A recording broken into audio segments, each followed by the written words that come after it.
You sure you're alright? No worse than a bad cold. What kills me is just that they have this kind of power. the power, yes, but the fact that it's been there from the beginning.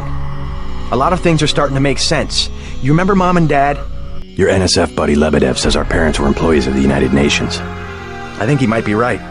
They would never have agreed to anything like a kill switch.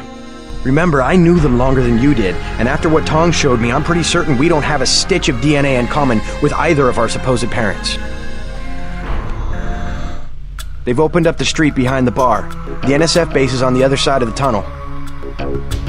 Silhouette's not much to speak of militarily, but you might call them the brains of the resistance movement.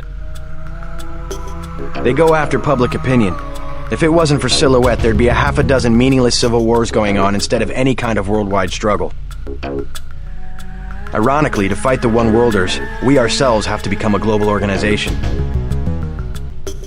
It's been easier than we expected. Average people are beginning to wake up to the fact that bigger isn't better. A few bureaucrats in New York can't make good decisions for New Jersey, let alone Paris or a village in China. That kind of centralization can only lead to precisely the debacle that the UN has become. Somehow the notion of unalienable liberty got lost. It's really become a question of what liberties will the state assign to individuals? Or rather, what liberties will we have the strength to cling to? It's only a matter of time before someone clever and ambitious figures out that the tools of dictatorship have been ready-made by well-meaning governments all over the world. UNATCO, for instance, a global response to a common problem. Looks good on paper, but a global military force is hard to keep accountable. UNATCO's already in the wrong hands.